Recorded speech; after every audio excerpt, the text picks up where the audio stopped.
I found my granddaughter eating trash after she died 2 years ago. Then I exposed her mother's abuse and sent her to prison. What are you doing here? Early one morning, at the garbage dump, I saw a small girl rummaging through the trash. Her clothes were dirty, her hair was a mess, and she was eating rotten bread with single-minded focus. But when she turned to look at me, I was struck speechless with surprise, because that child was my 6-year-old granddaughter. Why this child? 2 years ago, I hurriedly contacted my son, who replied with confusion. We have only ever had boys. After that, I would come to discover a terrifying truth, unlike anything I had ever experienced before. I am a part-time housewife who has finished raising her children. Though I was lonely after losing my police officer husband, I was enjoying a carefree retirement on my own. My son, Tim, already has his own family, with 1 girl and 1 boy. Kind and caring Blair, and easygoing Sebastian. My adorable grandchildren. Even from a parent's perspective, they had built an exemplary, peaceful home. My house, my daughter-in-law's parents' house, and my son's family's house were all in the same city. We had a good relationship as relatives, occasionally visiting each other. If there was one thing that concerned me, it might be my son's wife, Sandra. She was what you would call a young lady from a good family, and her parents were successful business people who owned several properties. A bit different from our ordinary family, with a different sensibility. Sandra had grown up getting everything she wanted from a young age, and even in her 30s, she still seemed to rely on her parents and others. As my son had mentioned the other day, there was a field trip for Blair's kindergarten, and since Sandra said it would be hard to take Christian by herself, I went along too. Oh, that sounds fun. Yes, but Sandra was glued to Sebastian the whole time. I know he is younger, so it cannot be helped, but Blair looked a bit lonely. A father using his vacation days to participate in his child's event to reduce his wife's burden was unfamiliar in my time, but I suppose this is how modern parents are. Still, from a man's perspective, it is not a bad feeling to be relied upon. Apparently, Sandra was not a spoiled young lady in college, but rather a popular girl who made people want to protect her. My son was no exception, being one of those charmed by her. Since such minor things did not interfere with daily life, neither my son nor I made a big deal out of it. But that everyday life changed dramatically in the summer when Blair was 4 and Christian was 2. When they went camping as a family, an incident occurred. Unbelievably, Blair went missing when her parents took their eyes off her. For a moment, my son and his wife searched desperately, but they could not find Blair. Of course, I and Sandra's parents also did everything we could to find Blair. We even recruited volunteers and involved the media in a big commotion. However, unfortunately, a typhoon hit the area the day after they went camping, hampering the search. 3 days later, shoes and belongings thought to be Blair's were found downstream in the river. Of course, due to the heavy rain, the river's flow had become faster and the water level had risen. These factors led to the conclusion that Blair had passed away, and the search was regrettably called off. While the whole family was grieving, the one who never accepted it was Sandra. Please keep looking. I will pay as much as it takes. She is definitely still alive. Her figure, clinging to those around her who hesitated with words like, "We are so sorry, but," was pitiful to watch. It is understandable. After all, it was her first child. There is no way she could give up so easily. But still, that child is probably... Even with so many people and so much time invested, Blair could not be found. Even if she were found, everyone, including myself, thought she would not be alive anymore. Since then, Sandra blamed herself, saying, "It is my fault that my daughter," and, for a time, she fell into a very dangerous state. She hurt herself, stopped eating, could not go out, and would not speak to anyone. You still have Sebastian. If you disappear, you will make him feel the same pain you are feeling. My son and I desperately supported and encouraged Sandra, and it took 2 years for her to recover from her despair. Christian turned 4, and Sandra rarely became depressed anymore. But what? You are buying again. We just bought a toy car last week. It can wait. If you want a new one, maybe for your birthday. Christian says he wants it now. Who knows if next time will ever come. Sandra began fulfilling all of Christian's wishes and pouring money into him, as if to make up for what she could not do for Blair.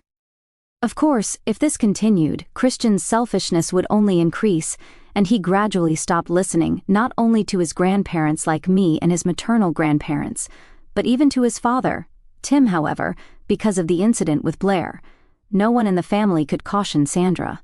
Her parents, if anything, seemed to become even more active in providing financial support in taking care of Christian, perhaps out of pity for Sandra. I understand it cannot be helped, but it feels like things are heading in a bad direction. While harboring such concerns, one day I woke up early and decided to go for a walk while taking out the trash. Come to think of it, recently the neighbors had been saying that there had been an increase in mischief, like trash bags being opened in my area. You can put out trash from the night before, so a considerable amount of kitchen waste had been put out by early morning. Therefore, measures against crows and stray cats were thorough, so it was rumored to be the work of humans. Huh? What is that? As I was thinking about this and about to turn the corner of the street, I heard a rustling sound from the garbage dump a little distance away. I noticed a large shadow rummaging through the trash bags and instinctively stopped in my tracks. Mischief? A homeless person? This is unpleasant. What should I do? I felt compelled to do something, since I had seen it. As I approached little by little, the figure gradually came into clear view. That is a person, right? A child? The sight I saw at the garbage dump, shrouded in morning mist, is one I will never forget for the rest of my life. The figure of a small child prying open the mouth of a bag and frantically stuffing rotten bread into their cheeks. "What are you doing here?" I found myself saying loudly without thinking. The child, who looked at me startled and trembling, seemed to freeze in surprise and showed no signs of running away. Her clothes and body were dirty, and her hair was unkempt. I could tell at a glance that something was not right. The child and I stared at each other for a while, saying nothing. Oh no, it is good that I called out, but what should I do next? If it were an animal, I could shoo it away, and if it were a strange person, I was planning to run away. You should not eat things like this. You will get sick. After thinking it over, I decided to speak in a gentle tone to try to put her at ease. However, as I approached, the child made a gesture as if covering her head and began apologizing repeatedly, saying, "I am sorry." Hearing the same words repeated like a broken record, I was at a loss. "Calm down. I am not angry. It is okay." As I got closer to soothe the child, I realized something. I recognized that child's voice and features. Have we met somewhere before? As I peered into the child's face, she seemed to sense something about me too.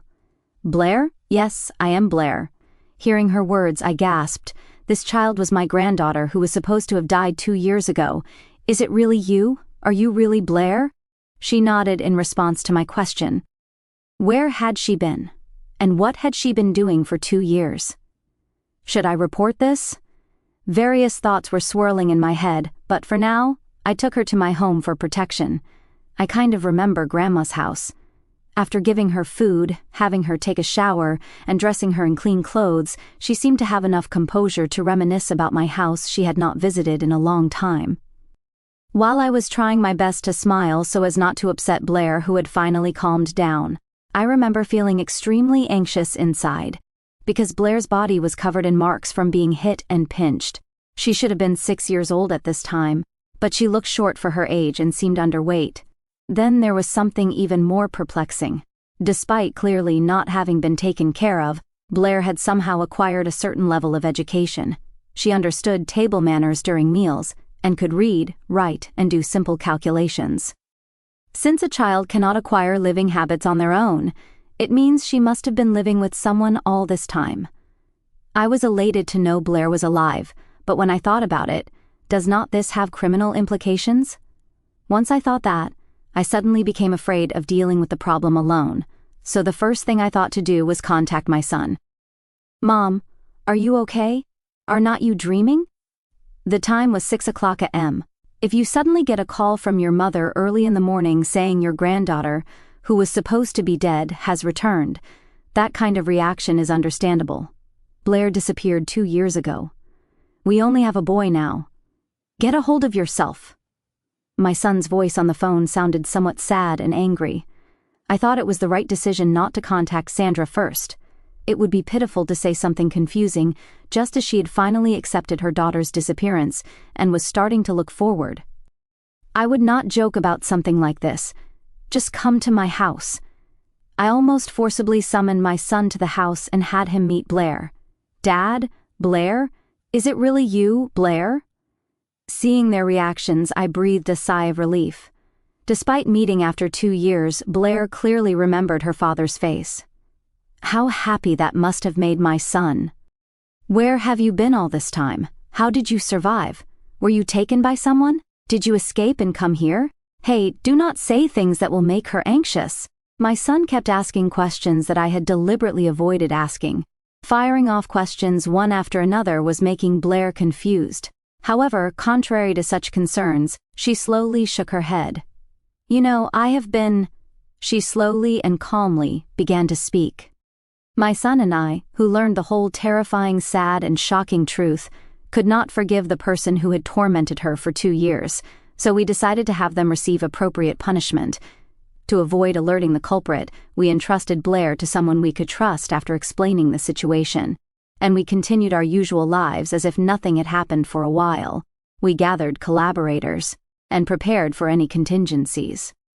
It was on the morning of the 5th day after rescuing Blair that I received a call from my son saying, I found out where that person is going. Mom, I think I should go alone. After all, we do not know what might happen. What are you saying? At this point, the preparations are ready, so do not worry. We got into Tim's car and headed to a certain place. That place was a villa area a little distance from my house. It was a rental villa quietly tucked away in the most inconspicuous spot among them. Daddy said this one is smaller and not in a good location, so it is hard to find buyers. This villa was one of the properties owned by Sandra's parents. With mountains nearby and surrounded by dense trees, this place, carved out of the forest, would be perfect for hiding people or shady activities. My son and I steeled ourselves and walked towards the garage with the shutter slightly open. It was so dark inside, despite it being daytime, that we could not see what was in the back. However, an eerie sound of metal being dragged echoed in the dark enclosed space. There is no doubt that person is here. The child is not here. When I called out towards the sound, a flashlight beam suddenly illuminated my son and me. Mother-in-law? Tim? Why are you here? There stood Sandra, holding a metal bat in one hand, rummaging through the garage. She is not here. I could only repeat my earlier words in a trembling voice. Even though I knew this was coming, when actually faced with it, I still felt fear, because Sandra's face emerging from the darkness was so uncanny. No, I was just organizing the garage, Sandra answered without addressing the mention of she, even though we had not asked. Her tone of voice was normal, and her mouth was smiling, but her eyes were not. We already know everything you have done to your own daughter. Probably by the time we came here, she must have realized that her misdeeds had been discovered. What she intended to do, to whom with that bat in her hand, I do not want to think about any further. What were you planning to do to Blair with that metal bat, you devil? In contrast to me, who was hesitating, Tim confronted Sandra head-on. It is understandable, given that he could not see his beloved daughter for 2 years, and the culprit who had kept Blair in terrible conditions was right in front of him. Devil? Me? No, she is the devil. Triggered by Tim's words, Sandra struck the bat on the floor and threw a tantrum. Sandra! Why? What did Blair do to you? I had decided my first child would be a boy, but she ruined everything by being born. What? What are you talking about? What kind of nonsense is this? Listening carefully to my daughter-in-law's story, it was an utterly ridiculous and selfish reasoning. When Sandra was pregnant with Blair, she was consistently told by the doctor during regular checkups that the baby in her belly was a boy. My daughter-in-law, who had been hoping for a boy, was overjoyed and bought many baby items for boys during her pregnancy. I remember that well. However, a girl was born. Even if the gender was different from expected, a child is a child, a grandchild is a grandchild. There is no way they would not be lovable. My son and I had considered it as a funny story to laugh about, but my daughter-in-law was different. I bought cute clothes and bragged to my friends, but it all went to waste, and I was embarrassed. That is just your convenience. Besides, When Sebastian was born, we could pass down the clothes we bought then to him, so nothing went to waste. It does not mean anything if it is not the first child. You would not understand. Even I, as a woman who has experienced childbirth, could not understand her obsession, so it is natural that my son would not understand. All the baby clothes Sebastian wore were Blair's hand-me-downs. Poor thing. But I tried, you know. I tried to accept Blair, but I just could not do it. My daughter-in-law shrieked with a half-smile. I am not cut out for patience. I have never had anything not go my way before. If she was not here, I could give more love to my son. Her expression as she said this with wide eyes was strangely confident, as if she were saying something completely natural. What do you mean by love? Is spending a lot of money your idea of love? That is how my parents always treated me, but do not you think I am kind? I kept that child alive and raised her. I even educated her. I gave her a reason to live. Out of sadness and anger, I involuntarily covered my face with both hands. What Blair had told us herself was true. On that day when I discovered Blair at the garbage dump, she gradually told us what had happened to her.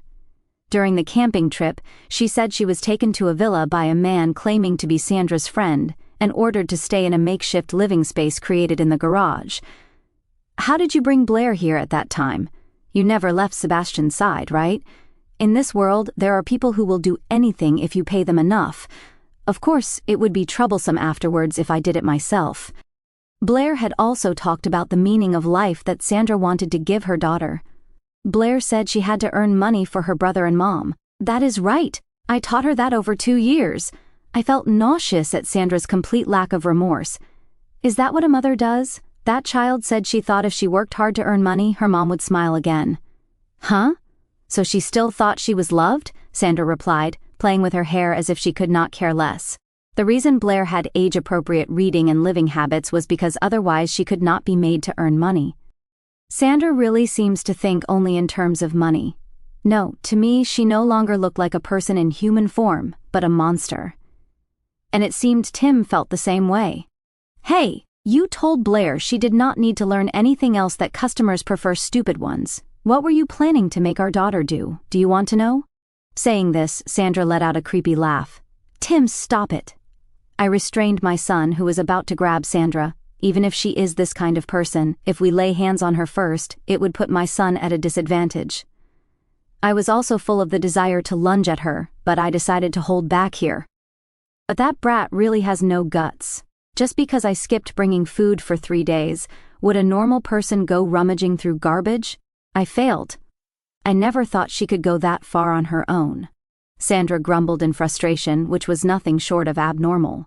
Stop it. How could you say such terrible things? You guys asked, did not you? Besides, does not everyone throw away things they do not need? Her attitude of speaking as if it were common sense really angered me. Her parents are said to be decent people, so how did such a monster come to be? We will turn you over to the police. Be prepared to face the law. Huh? What are you talking about? Of course, you, Blair, and everyone else will have to disappear. As soon as she said this, Sandra took out a lighter from her pocket and pointed it towards a nearby car. Looking closely, gasoline was leaking from the car body, wetting the floor. You idiot! Stop this foolishness. That is right.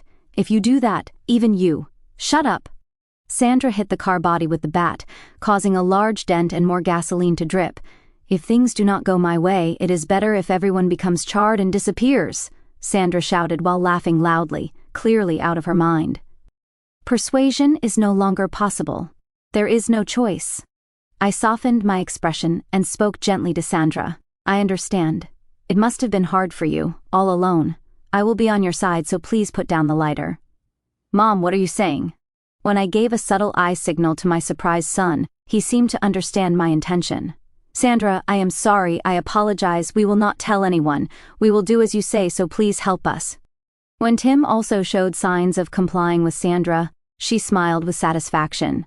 Put your hands behind your back. Sit facing the wall. As we did as she said, Sandra slowly started walking, not taking her eyes off us. Where is Blair? She is with my friend. She is at the house 2 doors down from ours. The moment Sandra stood at the entrance of the garage, at Tim's signal, sturdy older men, who had been hiding nearby, all rushed to restrain Sandra at once. They shouted, "Secured, caught in the act," while swiftly subduing Sandra. "What is this? Let go of me. These people are retired former police officers, all friends of my husband. They have remained close to me even after my husband passed away. When I told them about my granddaughter's situation, they agreed to cooperate fully. Actually, my pocket had contained a mobile phone and an ongoing call the whole time. The phone was connected to these friends. They were the ones who said, 'To ensure Blair does not return to her mother's custody, let us gather solid evidence. All of our exchanges have been recorded, and there are this many witnesses. Stop your unsightly behavior now. It will only make your crime more severe.' Shut up, you old hag. You think you can do this to me and get away with it? I'm going to tell Daddy and Mommy."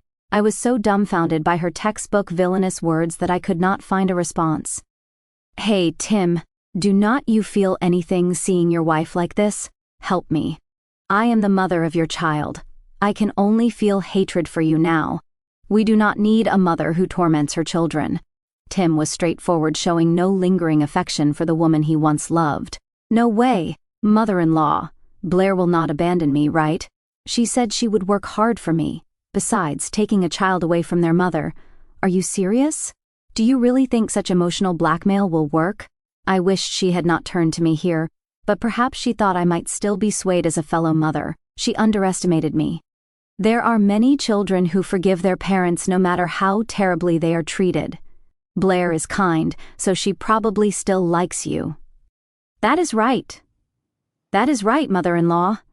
I knew you would understand because we are both mothers. Stop it. Do not lump me in with you." I looked straight at Sandra with a serious gaze. Blair had her existence erased for 2 years, her rights taken away, unloved and alone. She is just a 6-year-old girl. As I spoke, I desperately held back the tears that threatened to come. I should have searched more thoroughly. I should have noticed Sandra's abnormality. If I had, we might have been able to save Blair earlier. For Blair's sake, we cannot forgive you. Everything you tried to do to her will now come back to you." "What? What do you mean?" "When you return, there will be no one waiting for you. You will lose your home, family, and friends. You will be unloved, eventually forgotten, and meet a lonely end." Hearing this, Sandra's face instantly turned pale, and she began to cry. "Considering what you did to Blair, and what you were planning to do, it is only natural retribution." By this time, active police officers had arrived. They exchanged salutes with my friends and dragged away the screaming Sandra. Blair's physical condition, testimony, and the recorded evidence were decisive, and Sandra was arrested. She ended up spending some time behind bars.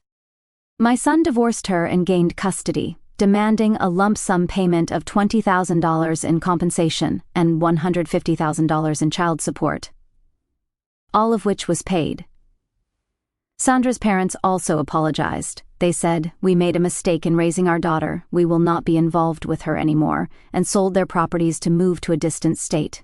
My son and I also moved to a new place and are living a new life. Blair has started attending kindergarten and is now happily surrounded by kind friends and teachers. Blair, who is looking forward to starting elementary school, and cute Christian, who follows her around. I intend to continue showering them both with lots of love. As I sit here reflecting on everything that has happened, my heart aches with a mix of overwhelming joy, profound sorrow, and a burning anger that still flickers even now. Finding Blair that morning at the garbage dump, my precious granddaughter, alive but reduced to scavenging for scraps like a forgotten animal, shattered something deep inside me. She was supposed to be gone, lost forever in that tragic accident 2 years ago.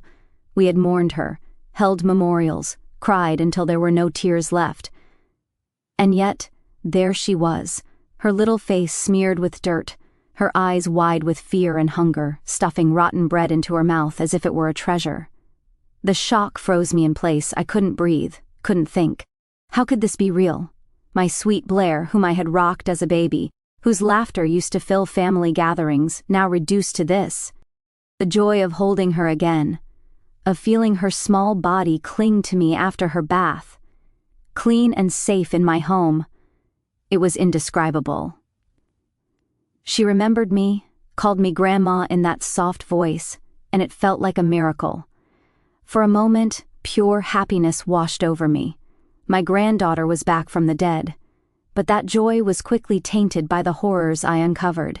Seeing the bruises on her skinny arms and legs, the pinch marks, the way she flinched at sudden movements, it broke my heart into pieces. She was 6 years old, but so small, so malnourished. How had she survived 2 years of hell? And the worst part, it was her own mother who had done this to her. The betrayal cuts deepest when I think about Sandra.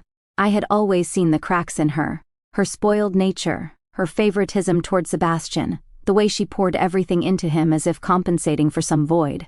But I never imagined this darkness. To fake Blair's death, to hide her away in that dark garage like discarded trash, forcing her to earn her keep, it makes me sick. Blair told us everything in her quiet, broken way.